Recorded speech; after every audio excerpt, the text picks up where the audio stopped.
Hey, great to have you with us on the Randy Karraker Show on STL Sports Central. And Matthew Rocchio is with us. Sorry we're late. Bernie and I were talking, and Bernie and I can talk. We've been around a long time. We remember a lot of stuff, and then we start talking and we get going. So tomorrow morning, Friday morning, Bernie and I will drop here at STL Sports Central. Just find us on the old YouTube and make sure that you just click on that you subscribe so that you get the notification so that you can watch and hear Bernie and I. But right now it's the Randy Karraker Show, and there is Matthew Rocchio. Matthew Rocchio, a proud resident of the gold medal women's hockey champion United States of America. USA, USA, USA. How about that? Dang right. That was a crazy game. Needed a goal with just over 2 minutes left in the third period to tie it up. Canada cruising early and often in that game with the 1-0 lead, but tie it up late and then take them down in the 3-on-3 in overtime. And because the United States won, we can all agree that obviously 3-on-3 is the best way for hockey to be played. And in overtime period, to decide a gold medal because the USA took home gold and made potentially the first of two USA versus Canada gold medal matchups here in this Olympics. And the first one goes to the United States. And 36-year-old Hillary Knight, the USA captain in her last Olympic game, in her fifth Olympic Games, scores that tying goal, as you mentioned, at 17:56 of the third, and then Megan Keller scoring the winner at 4:07 of overtime to give the USA the gold over heartbroken Canada. And if there is one sport where we can say we are absolutely dominant in the United States, heck, we don't even win World Football Championships, but we always win in women's hockey. And so we, being the USA, are very proud of the young ladies. And of course, we're extremely proud of Joy Dunn, the St. Louisan from O'Fallon, Missouri, played for the Lady Blues, and she has herself a gold medal. Yeah, they're going to cry their maple syrup tears, and I'm not going to feel one damn bit sad about it. Love that the USA was able to come together in this one. Hey, we've been taking some. We've been kicking ass in this Winter Olympics. Where the women's curling team apparently always on and always in a spot to get a big win. They had a big moment today as well. Loving these Winter Olympics now that we're finally locking into some of the fun sports. No offense. I think it's been a lot of fun. I hate that Lindsey Vonn has to have all these surgeries, but it is what it is. But I'm okay with this. And there's a lot of other stuff going on. And so we'll tell you that the Cardinals will play their spring training opener Saturday against the Nationals down in Florida. And Joe Roderick had an interesting note on a recent episode of Sports Central 365 about Ivan Herrera's outfield usage. What are we hearing about Herrera and my great idea to play him in the outfield? Yeah, unfortunately, Randy, I think this is another outfield conversion that they're just not going to listen to you about. JJ Weatherholt to center field is not going to happen, and I don't know if Ivan Herrera is going to play very much left field, because when Joe Roderick was down there his last day, and he had a great episode with Brendan Schaefer about this stuff. If you go under the STL Sports Central videos tab, it's a fantastic rundown from Joe, what Joe saw in Jupiter and how it changes the 2026 outlook. He did a great rundown there. A lot of people are watching it. A lot of people already commented on it. Get in on that conversation, Joe, with a lot of great anecdotes. But he talked to Ivan Herrera, and he goes, hey, I know you're out there in left field with that first baseman's mitt. And he found out that Ivan Herrera last year, when he did play left field, never actually had his own outfield glove. He was always borrowing it whenever he was playing left field. And he goes, if you're going to keep doing that, you're going to need to get out there with more than a first baseman's mitt. And apparently Ivan looked at Joe and just goes, first baseman's mitt's going to be fine for what I need.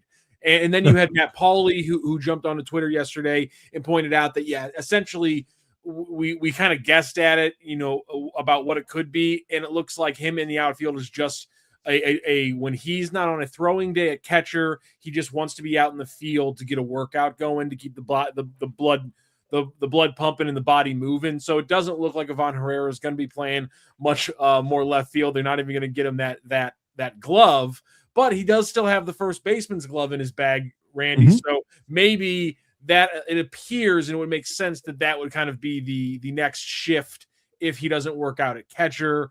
kind of works out that potentially there'd be an open spot in the corner outfield for then Burleson to shift back into. If everything works out, the H spot's still open. So it doesn't look like he's going to be adding an outfield glove to his bag anytime soon.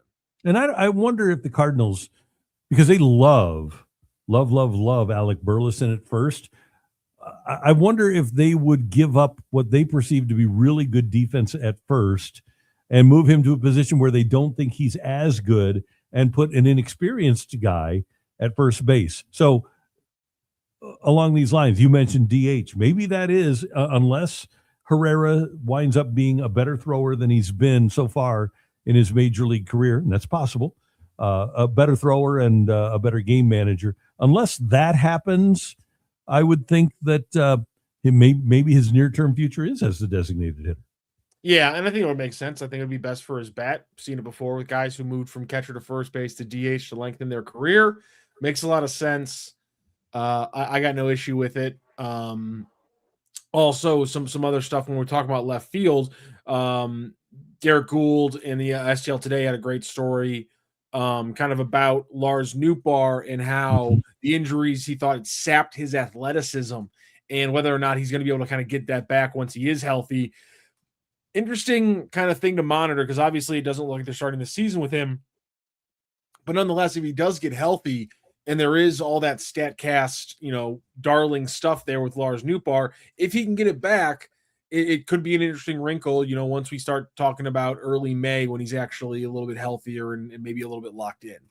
And you think about a guy who says that to walk up steps, he had to have a really tight grip on the railing.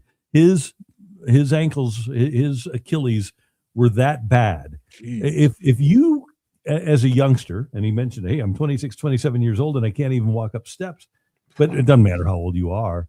If you don't have a base as a hitter, you can't hit. You can't hit for power. Like Mark McGwire always said, the ground is your friend, and you have to be able to utilize your ankles and your feet. That's what ended Alan Craig's career. Remember when he messed up his foot and he just didn't have the base to be able to hit like he had hit earlier in his career once he suffered that injury in the World Series. So if Nootbaar can get healthy, it'll be interesting to see what he's capable of. And it'll also be interesting to see maybe the reason that he wasn't very good in the outfield and kind of looked slow out in center field is because he was slow in center field. If he spent a couple of years trying to overcome these injuries, maybe he really is the outfielder that we were told he was. Maybe he's just been injured for a couple of years and couldn't run out there.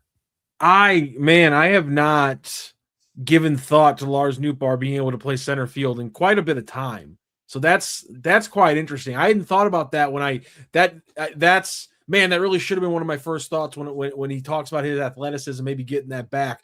It makes a lot of sense, and obviously a lot of this kind of the need for this is going to depend a lot on how it looks like Nathan Church does in spring, because it looks like that's going to be a guy who gets a lot of the left field time or would get the center field time should something happen with Victor Scott II. But I'd feel a lot better if you had a Lars Nootbaar whose athleticism is back to the point where you could put him in center field every once in a while. I'd feel pretty good about that. I do too. Okay, and by the way, I have a question. If Nathan Church is not good, if Nathan Church stinks, is it Church Pew? Oh, no. Is it? No? There's something there, but we got to get there's. We want him to be good. We want to be able to call him Big Nate. Big Nate, I like Big Nate. Nate the Great. Okay, that'd be good. That one's kind of cliche. Let's see if anybody. Oh, see, we got a boo, Randy. Okay, I figured we. Thank you, boo. Yes, thank you, guys. Yeah. Thank you very much for doing this. Thank you very much for booing him. Saturday, Quinn Matthews is going to come in following Matthew Liberatore, and I'm glad they're going to bring Matthews into a game in which he has to face, hopefully at that point, because my presumption would be that Libby would only go one inning, and I hope Matthews gets to face major league hitters. I want to see what his command looks like, and I want to see what he does against major league hitters, because he has spent his offseason getting back into the condition that he was in 2 years ago after the back injury and the shoulder injury last year. He was never, he said, what he really wants to be. So I'm intrigued to see him on Saturday against the Nationals. Yeah, I'm excited to see him as well. But this is the kind of stuff you allow on this show, Randy, when you tell jokes like that. This is the kind of stuff that you bring about onto this show. If Nathan Church has holes in his swing, is he holy? I am I'm so mad right now. I'm so unbelievably angry right now. Yeah, I'm excited to see Quinn Matthews. He's one of those guys that if he gets back to what we think he can be, it doesn't change things, it's not that much heft there, but it does provide another wrinkle this season that is actually an interesting thing to watch. And I think a lot of Cardinals fans out there are looking for reasons to watch this team this year. And Quinn Matthews, coming out of the gate in spring training and making himself an early option for this Cardinals team this summer, that's an interesting wrinkle. Yeah, and that's going to be one of the other cool things about this season is with all of the turnover and the churn that we see with the roster so far, I kind of have a feeling that's going to happen throughout the course of the season. And seeing the youngsters, seeing a Bernal at AAA, seeing hopefully a Rodriguez at AA, getting the opportunity to see all these young pitchers like Liam Doyle and Tanner Franklin, and my presumption would be that Matthews will start the season at AAA.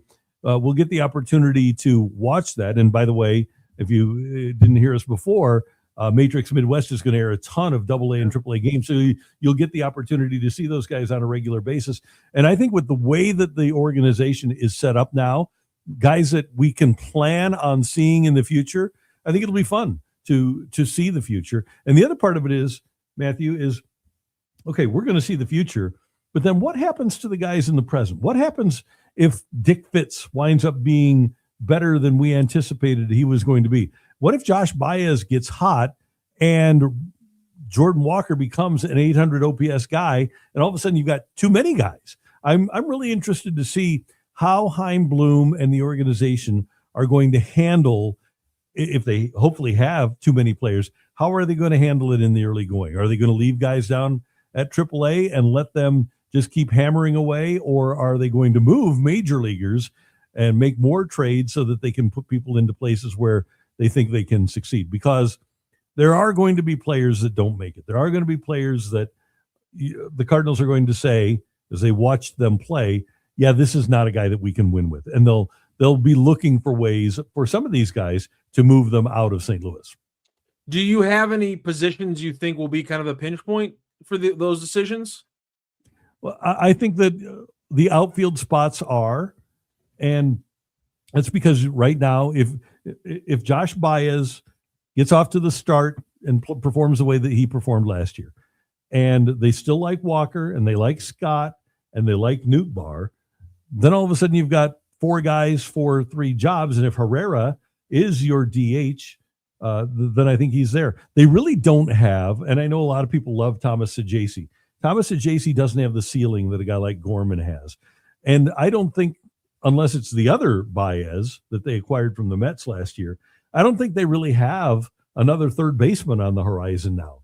So I think Gorman is either going to get a great opportunity, or the Cardinals are going to have to figure out somebody else to play third base if Gorman proves that they can't be the guy. So I would say third base. I would say outfield. Right. I think Wynn is solid. I think Weatherholt is solid. I think that Burleson is solid. And then the catching position, I think, is going to be a competition for the next several years.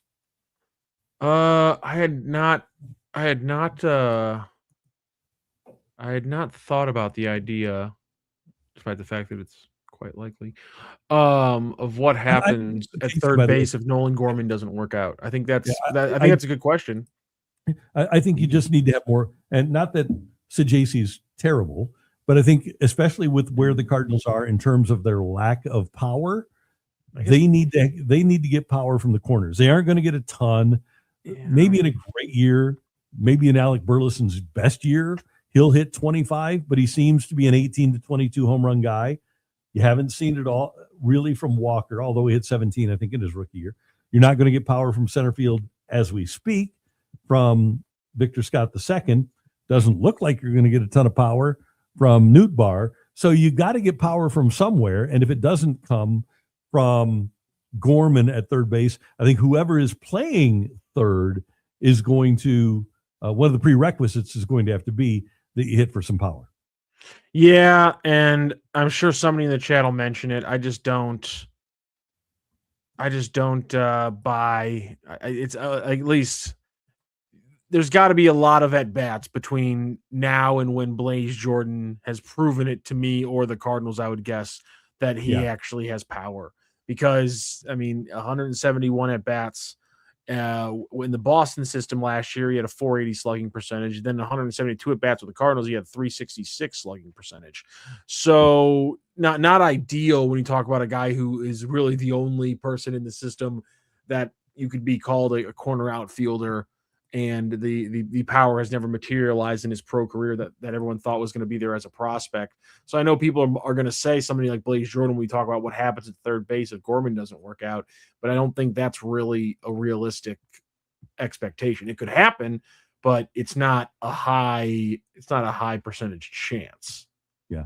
Jesus Baez has tremendous raw power. He's only 20 years old, isn't he? Yeah. So I'm not sure that Jesus, and I guess he turns 21 the next week, but I don't think that he will be ready in 2026. So Gorman I could actually foresee Gorman getting more of an opportunity than a lot of guys. But I do think in this year, they're going to go down the line pretty far with Gorman and Walker. I mean, Walker still, he turns 24 in May, Matthew, and Gorman turns 26 in May.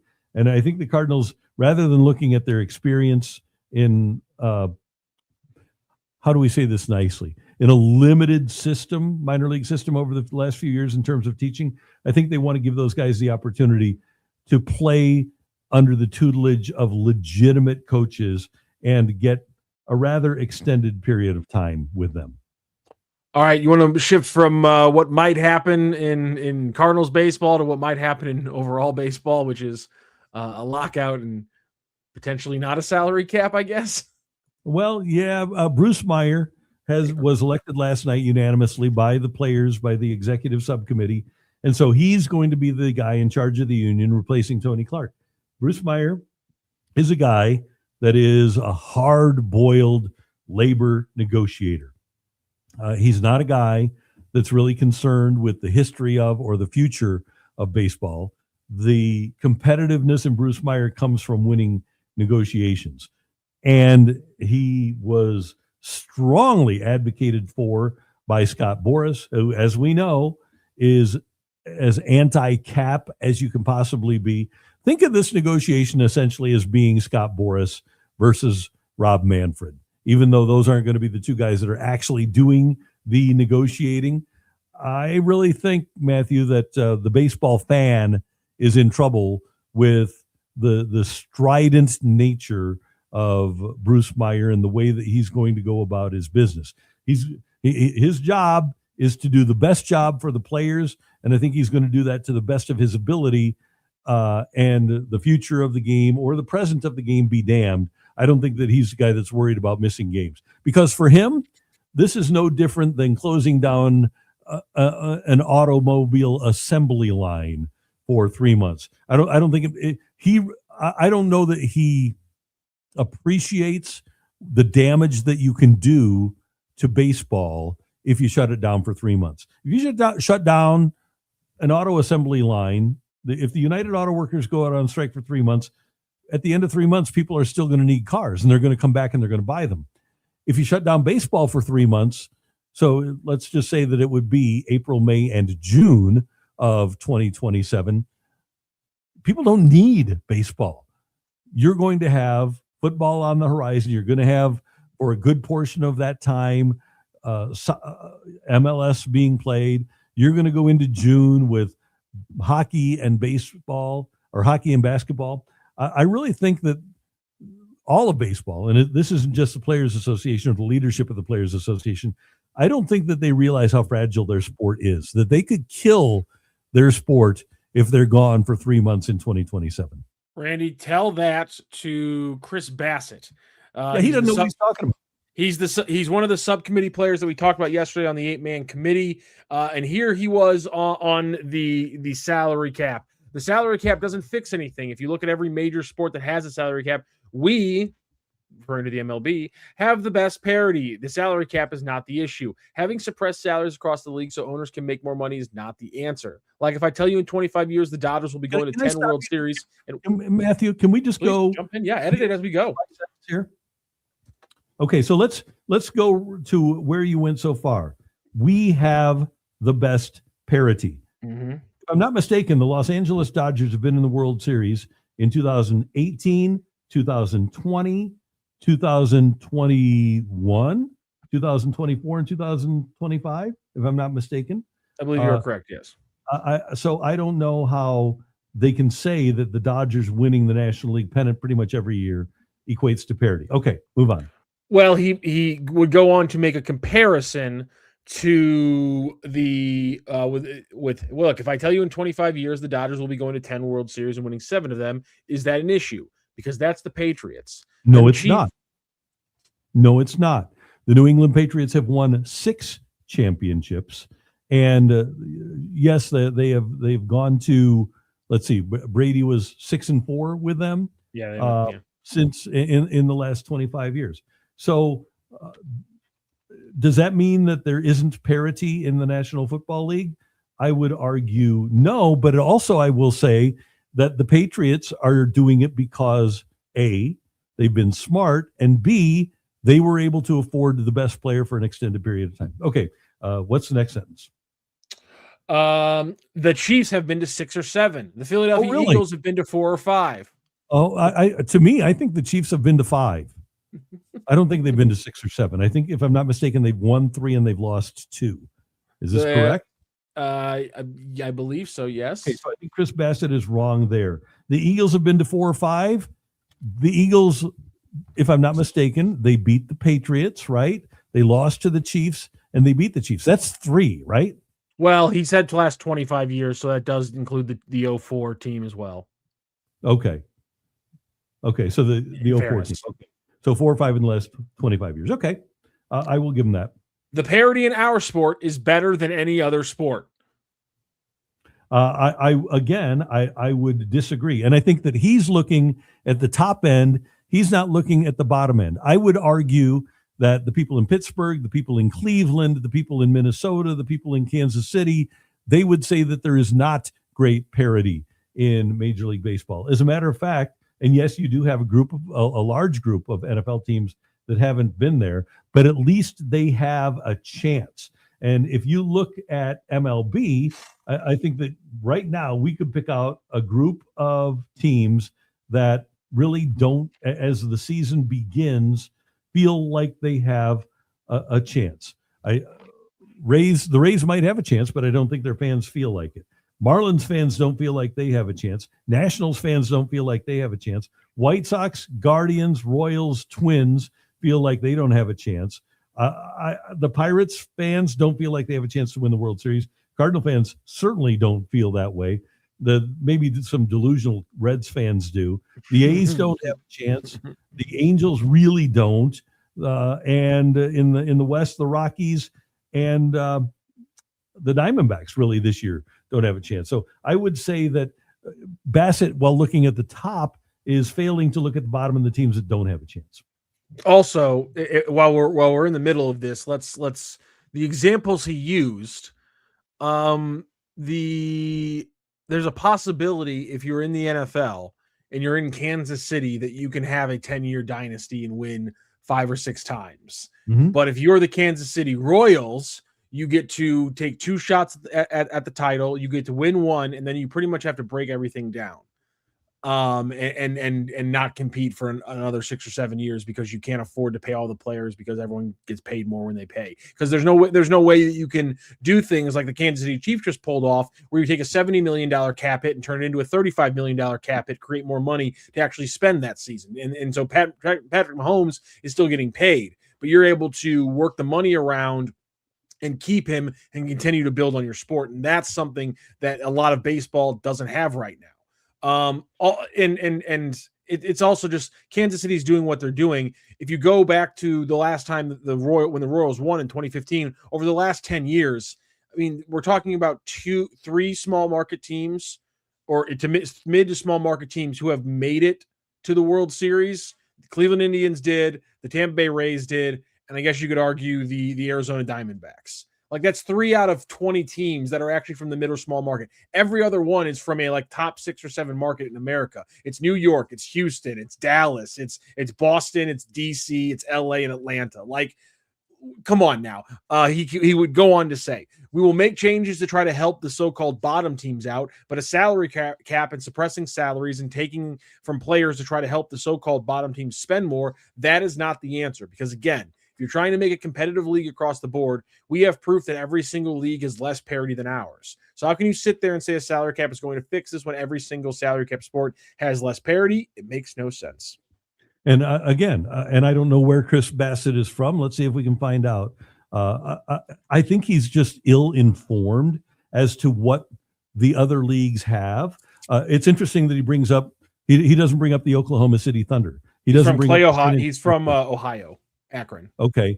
So he's a guy that with the Reds and the Guardians, he should have an understanding that for most of the last 50 years, those two franchises, because of the revenues that they generate, this is if Chris Bassett is a baseball fan. I don't know if he's a fan. He might be one of those guys who just plays. There's a lot of players that aren't really fans of the sport. Continue. Now, there are a lot of baseball You're players right. that don't know what's going on in baseball, and he's clearly not educated as to what's going on in all sports. But I would like to have a conversation with him and say, okay, what years since 1990 have you felt good going into a Reds or Guardians season about that team winning the World Series? Yeah. But I think you could also say if we're going to use the him being from Ohio thing, he also has seen in 2 different Ohio franchises that having a salary cap and floor doesn't always actually force the so-called bottom teams to actually spend respectfully. We still clown it does. They're spending, they just aren't spending smartly. We still clown the Browns and Bengals for trying to be as cheap as physically possible in the NFL at times. Like, that's still like a joke that goes around the NFL. Spending to 99% of the cap. True. That's the cheapest you can be in the NFL is by spending to 99% of the cap over a 5-year period. That's a good point. Right? That's a good point. Let's see. So it's because you're going out and getting players like Deshaun Watson on your team and spending a bunch of cap money there. It's because if you're the Cincinnati Bengals that you give Eric Steinbach, you let him walk, and then you try to replace him with a lesser player that costs just as much. The NFL CBA, I believe, let's see, and I'll double check this for you, but I'm pretty sure that it requires teams to spend to 99% of the cap over a 5-year period. One hell of a floor. Cars in 28. Are the teams that don't have a chance hindered by payroll or because of inept front offices? Are they hindered? I think they're hindered by payroll because you can see the Guardians can say it. The Guardians can compete if they do everything right. And I think that's the thing is like they have to get everything right. And they also have to get injury luck. We talked about it yesterday when we were comparing what the Dodgers are able to do because they can stack their roster with crazy amounts of talented players because they can pay whatever. I think they're hindered by payroll, and I think it closes the margin of error that mid-market and small market teams can have. And you can say that's a competitive thing, move from the Oakland A's to the Boston Red Sox when they give you the big contract offer. That makes your life a little bit easier. But I think the competitive balance issue doesn't really change because of that. Well, here's the thing. The Pittsburgh Pirates needed offense. Were the Pittsburgh Pirates going to be able to sign Kyle Tucker this offseason? They got Ryan O'Hearn. They got Nathaniel Lau. But could they have gone out and signed one of the 2 or 3 best? Could they have signed Bo Bichette? They claimed that they made an offer for Kyle Schwarber. But again, Can they do? Schwarber got 150 over 5. Do the Pirates generate enough revenue to pay one player that much money? What would it be? $30 million a year? Do they generate enough revenue to do that? I don't think without revenue sharing they do. No, I think that's a very fair argument. We've got some people posting here about the lockout. I also have another quote from another player that we're going to get to. Dalton Ferris, I'm willing to go 2 seasons of no baseball or have replacement players signed for a salary cap. 3 teams playing the bottom 10. 3 teams playing while 10 bottom teams pay destroy the competitive balance of the game. I mean, it's fair. I don't think we're ever going to have to deal with that many seasons. Everyone smarts up, deadlines make deals and all that. But clearly the players are coming out strongly against this. There was also Brent Rooker. He joined foul territory, and he had a pretty staunch opinion as well on this whole salary cap business. A guy, an ex-day, he talked a little bit about salary. I don't know if you saw his comments, but I don't know if, would you like to elaborate on what you think, too, about salary, anything else, of what MLB is trying to implement here in the next upcoming year? Yeah, I mean, salary caps are designed to suppress wages so owners can make more money, and that's pretty much it. That's the only goal behind them. They're not trying to accomplish anything else besides that. So that's not good for players. That's not good for the league. That's not good for competitive balance or parity. So we're not going to tolerate that being implemented into our game. There it is. Okay. Brent Rooker, A-star. We will not tolerate a salary cap being implemented in our game. And I don't know if he's ill-informed or just stupid. Probably ill-informed.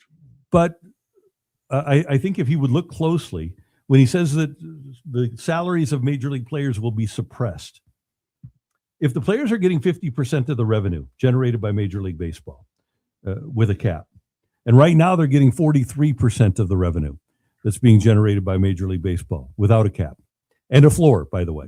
If players are getting 50% of the revenue rather than 43% of the revenue, how is that suppressing their salaries? Because if they're getting more money, if the players are getting more money, how does that suppress their salaries? Because no one else is going to sign a Shohei Ohtani deal. Why not? Because it's going to be hard. LeBron James is making $50 million a year. Doesn't Shai Gilgeous-Alexander have the highest, most expensive contract right now in the NBA?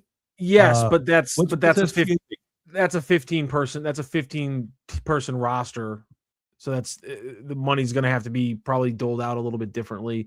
And the point is, and I said this yesterday, which is, yes, you can give people whatever contract size they want. You just then have to build the team around that. And so I understand when people say they are suppressing salaries to a possible extreme. Yes. But I just don't think that's a realistic number that we're talking about, that you're actually going to pay players and find value in players. And it's such a 0.01% example that I just don't buy it. Salary cap's going to be high enough that you can pay a guy $60 million a year and still build a team around it. I don't buy that. That's the holdup.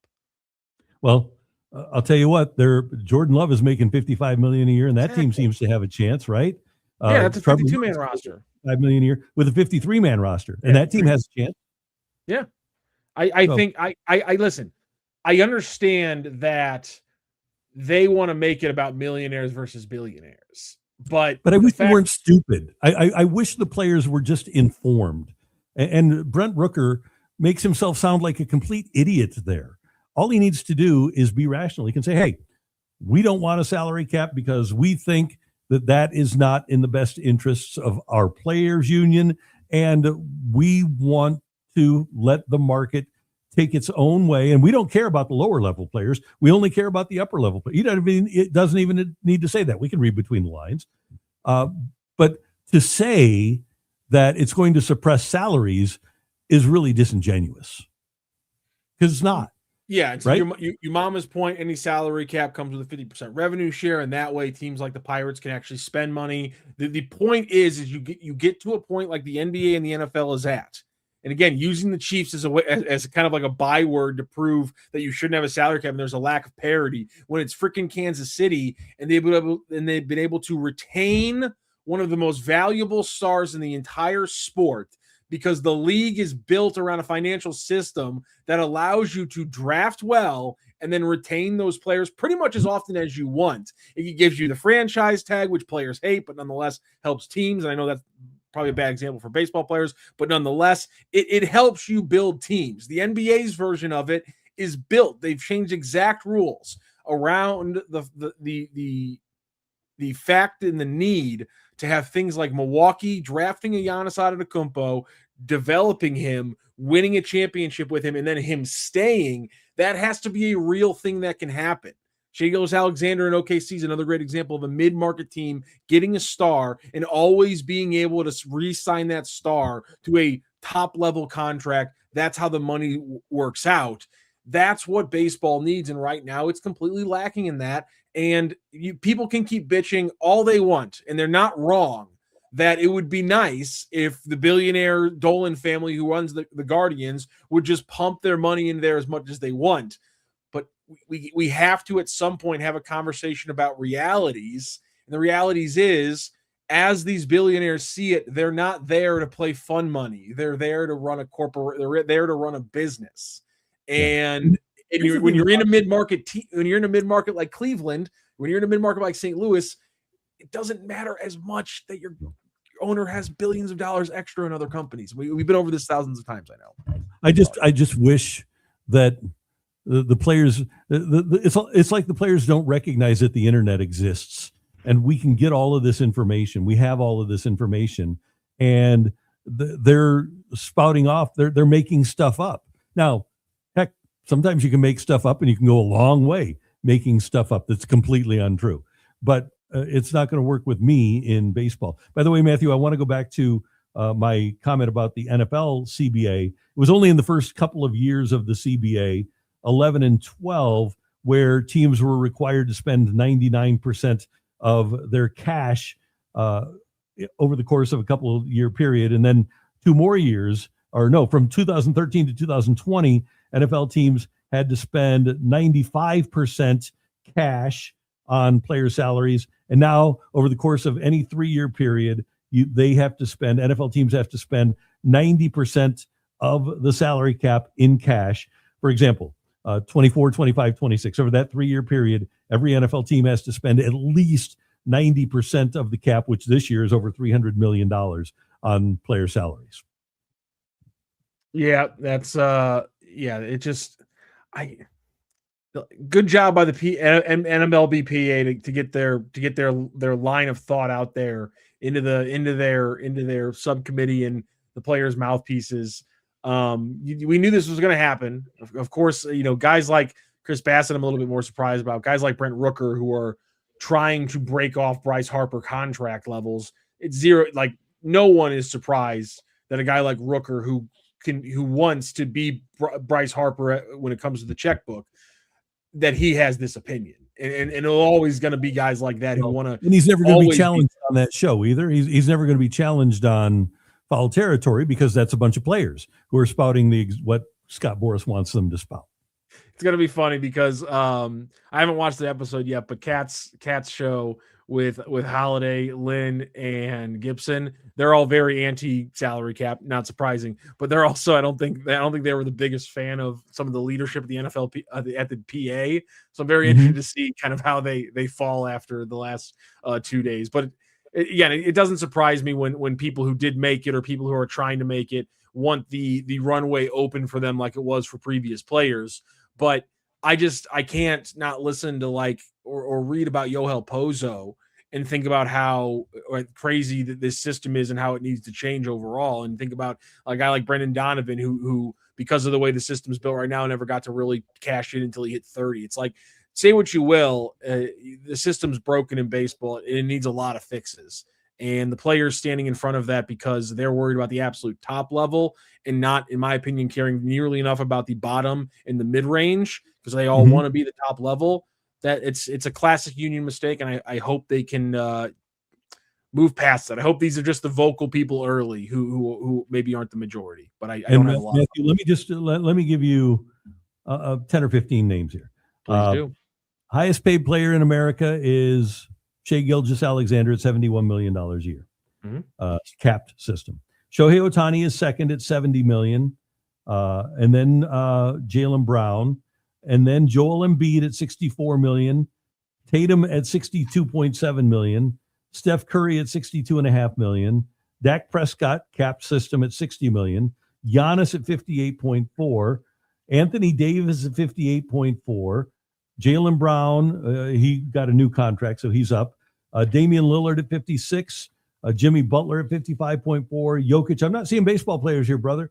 Adebayo, Karl Anthony Towns, Booker, Josh Allen, Trevor Lawrence, Joe Burrow, all at 55 million. Tua at 53.1, Jared Goff at 53. Let me scroll down and find our next baseball player, shall we? Oh, it's Juan. Let's see. Yeah, Juan Soto at 51 million. So there are like 25 players between the first from capped teams between the first baseball player and the next baseball player. By the way, this list, I guess, let's see, 240. I think you have to put Kyle Tucker in there too. So you've got 3 baseball players really among the top 40 or 45 paid athletes in America, and baseball is the only one that doesn't have a cap. So how does that?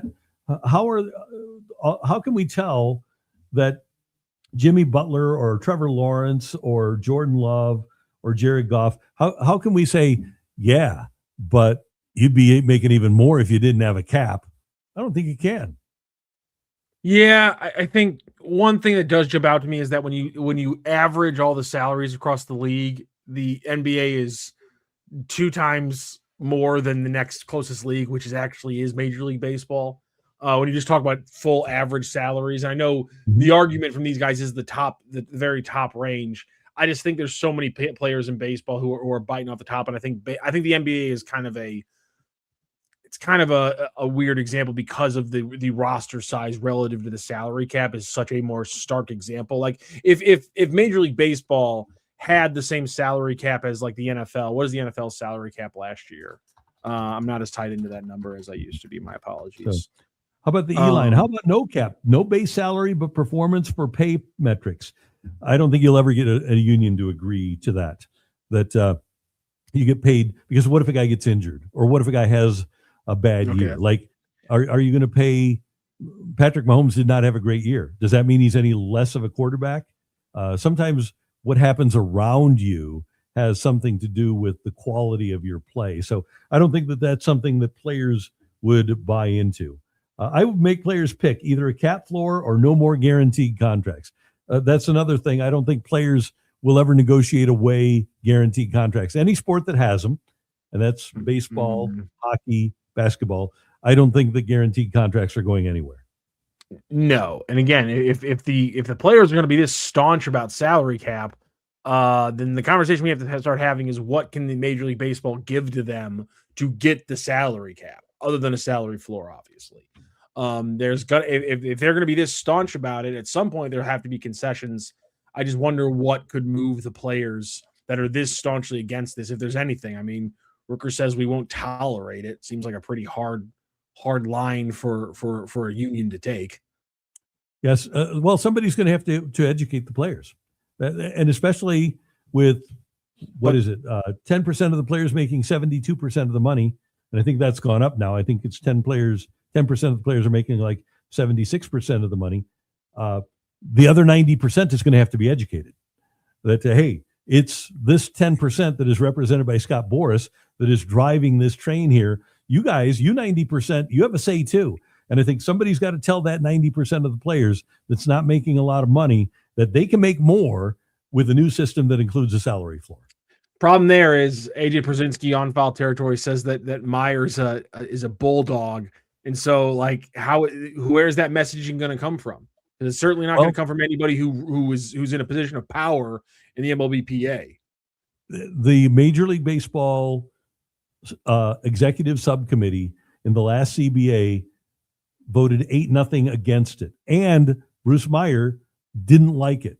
But it was being shoved down. They thought it was being shoved down the players' throats. Yet the rank and file did vote for it. Yes, I saw that. It was 8-0 against, and then when it was the full league, it was 22-8. Right. So the rank and file is, I think that they see that they can do. The majority of the players feel like they can do better with a new system. And by the way, a lot of these players just wind up being disposable and they're gone within 7 years. And baseball doesn't even need them anymore. Right? That's Yeah. And not that a guy like Jordan Hicks is not going to be set for life because he signed a 4-year deal for $44 million when he left and went to the Giants, left Toronto, I think, and went to the Giants. And he'll be set for life. But once he's done with his contract with the White Sox, he's done. He's not going to play anymore because baseball won't need him anymore. And that's the way it's going to be for a lot of players. I mean, there's zero doubt in my mind that this is going to be a lockout.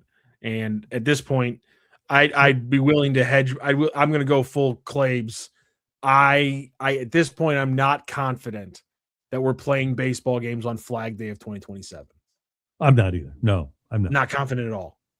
No. It's just the players coming out like this quickly, and as soon as the Tony Clark stuff drops, they immediately start just barnstorming this. And I know it's because they're getting asked about it, like Rooker did on Foul Territory, but he was literally commenting because the Foul Territory host asked the question because an A's teammate had already commented on it. So I mean, they're coming out full blast. Chris Bassett being one of the subcommittee, full blast on this.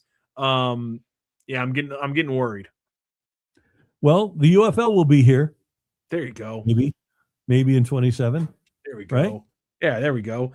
By that point in the summer, we don't have college basketball anymore, but it is heating up. In fact, Randy, today, right now, in fact, all of the big college basketball writers are in a room somewhere. I'm not exactly sure where, and they're doing a mock tournament, like draft, where they're putting together the bracket essentially to figure out what everything's gone through. And right now, according to them, the Billikens have been moved are in the tournament right now. They're in the group. The first 32 teams they made as tournament teams. The Billikens are in there. Obviously, the Illini were in the first 22. And I think where it stands right now, the Missouri Tigers, who somehow won a basketball game last night, are on the bubble. They were up by 21. They should have won that game. That shouldn't have been a somehow at all. When you're up by 21, you should win the game. And I don't think that they'll be penalized by anybody for beating the 19th ranked team in the country. Nope. A 1-point game was probably more likely than a 20-point win. And it doesn't matter how you get there. They got there.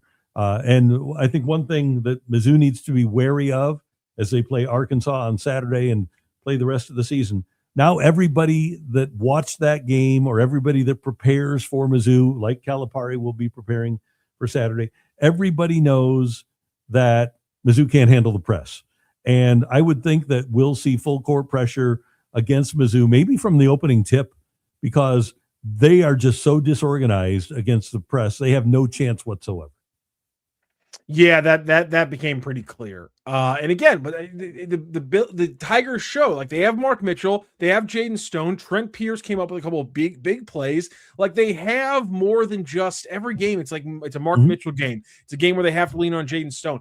Get the team all together. Finally, get a game where everyone comes together and actually plays well, and they can take down some pretty good teams. If you have a game where Sean Phillips isn't playing soft, you have a game where Mark Mitchell's dialed in, Trent Pierce is active, and Jaden Stone's getting going, then, I'd love to see what the Kansas and Illinois games would have looked like. I'm not saying in any way, shape, or form that Missouri wins either of those games, but I would very much have liked to have an actual scope and view of what the Missouri Tigers can be. If they were playing Illinois and Kansas in the next week, it would be a completely different ball game. They probably lose both games, but still, it would give you a completely different idea of what actually this Mizzou team can look like against top teams if they get all four of those players. And let's throw in T.O. Barrett being a legitimate point guard threat now. If all of that's happening, they look completely different against those teams. And for all we know, the seeding and everything would be very different. I think there's still a good chance they get in the tournament. If they can take down Vanderbilt like they did, they can take down Arkansas coming up. And if they get another ranked win there, take care of all the other ranked games, maybe win a couple of games in the tournament, and they are going to be on the bubble, but there's no reason they shouldn't be able to burst it. Do you think they can afford? And this is based upon the Texas loss the other day. Can they afford to lose another regular season game at Arkansas? They're 20th in the country. Then you've got Tennessee at home. You're at Mississippi State and Oklahoma. Then you get Arkansas at home. Can they afford to lose another game and maybe win one tournament game and still make the tournament? If the other game is one of the Arkansas games. If you lose an away game to a ranked team, no one's knocking you. The issue, though, is that what if Arkansas falls out of being ranked from the away game coming up and the home game at the end of the season, and all of a sudden the home game isn't actually beating a ranked team, it's probably a Q2 team. It's probably Q2 at that point at home. But right now it's an undeniable Q1 victory away against Arkansas coming up here. And so if they can beat them there, and they would maybe lose the Q2 home game, I don't think it's as big of a deal. I think to that point, to your point, then they win a game or two in the tournament, and yeah, they'll be right on the bubble, and I think they make it. And Texas still has Florida at home, and they go to Arkansas also. So Texas doesn't. And by the way, they also play A&M, and that's never an easy game for Texas. So the Texas remaining schedule at Georgia, Florida at home, at A&M, at Arkansas, and then Oklahoma at home. So Texas doesn't have an easy schedule either. And I think that might be, at least the way I'm reading it, if you're looking at the SEC, it might be Texas or Mizzou in the tournament, but not both. And right now in this mock committee, Illinois is the overall 7 seed in the tournament. The Billikens not in the top 20 of the tournament right now, according to Matt Norlander of CBS Sports, who has been tweeting this out.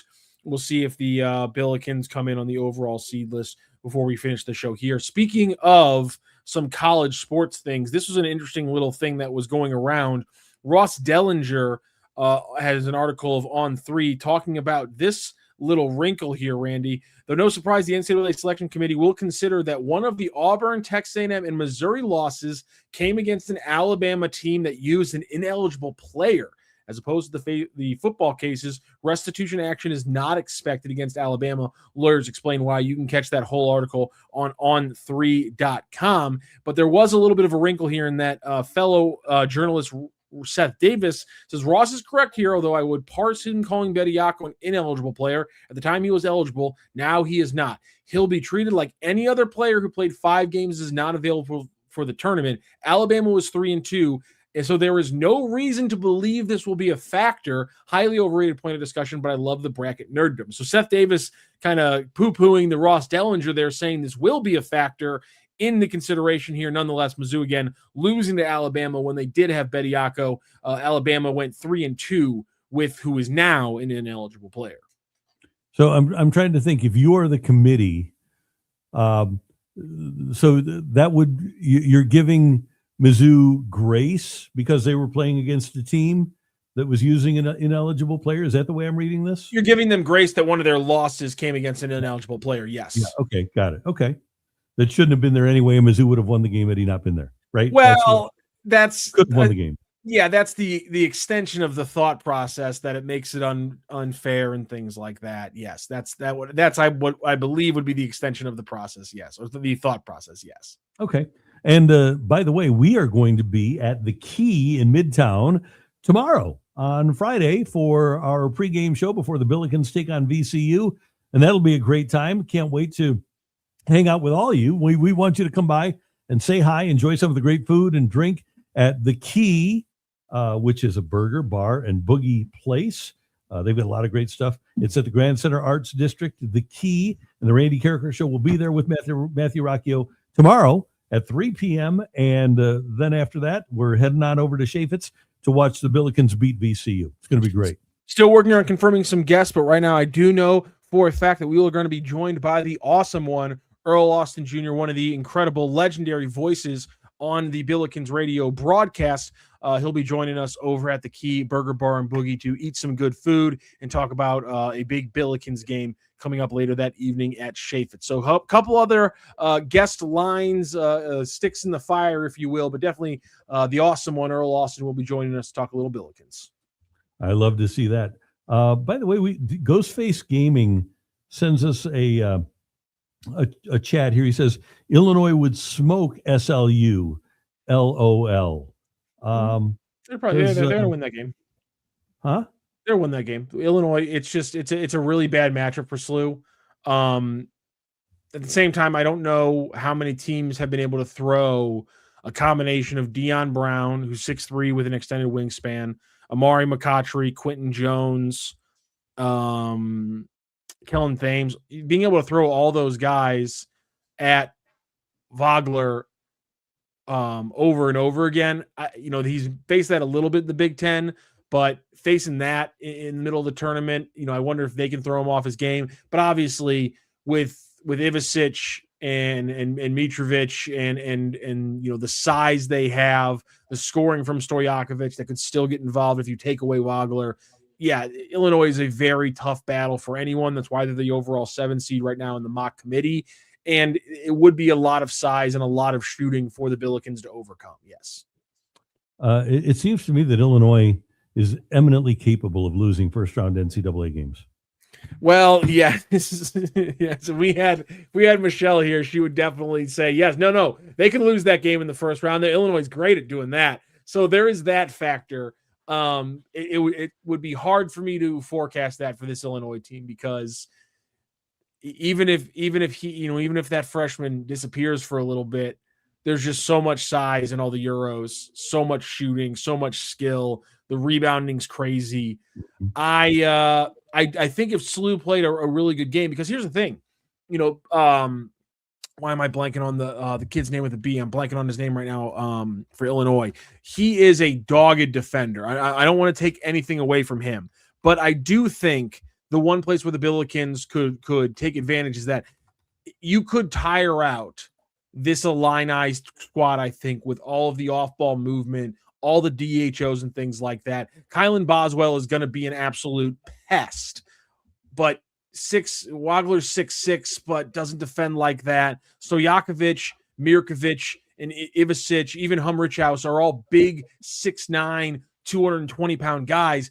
How much can they just run through all these screens over and over again? Chasing Ishan Sharma, chasing Brady Dunlap, chasing Trey Green through all the step backs, all the curls, all these things. That's where the Billikens are going to beat a lot of teams, and that's where they could win a game against a team with that much size. Is that it's a lot of big bodies. Get them away from the paint, get a little bit of space to shoot. As long as Sharma can see the rim, you're not really going to affect his shot very much. That's one place where I think the Billikens could legitimately cause them problems. And that's why, saying Illinois would smoke SLU, saying Illinois would run SLU off the floor, I just don't think that that's an accurate account for how good the Billikens could be. Of course, if they play like they did against Rhode Island, yeah, they're losing by 40 points in that game, but that's why it was loss number 2 on the season for the Billikens, and not in 2021. Illinois was the number 1 seed, and they lost to Loyola. Yeah, just saying, it does happen. It does happen. That's why they call it March Madness. It has happened before. Yeah. So E-line, Illinois would run SLU off the floor and still have time to publish the research. Illinois is academics first. Yeah, it's fun. So, yeah, we'll okay. So here's the thing. Matt Norlander now tweeting on this final thing on the Dellinger and Seth Davis back and forth. Key detail from the NCAA committee room. The NCAA committee chair says the actual selection committee will, quote unquote, apply our normal player availability process, Ray Charles Bediaco. The selection committee will not hold anything / punish Bama for playing him. Oh, okay. All right. Good stuff. All righty. Great job as always, sir. This was fun. Folks, sorry we got on late, but you'll be able to watch Bernie and I tomorrow as that one drops in the morning. And then we want you to join us at the Key tomorrow for the Randy Karraker Show at 3 before the Billikens take on VCU. Should be a great time and another sold-out building for Chaffetz Arena. And hopefully St. Louis, you can come away with a win. Matthew, we will see you later. It's going to be a lot of fun, guys. Again, 3 p.m. tomorrow at the Key STL. It's super easy. You got Chaffetz, you got the Chaffetz parking garage, and then right across Olive, that's where the Key STL has been. It's a great pregame spot to be. It's a great postgame spot to be at, and that's what we're going to do for pregame tomorrow, 3 to 4 p.m. Get there. We'll talk some Billikens. We'll talk about the latest Cardinals and baseball stuff, and whatever else comes across the docket. And we invite you to join us. Wilson got us on the air here at the studios of STL Sports Central, and we will see you tomorrow with another edition of the Randy Karraker Show. Take care.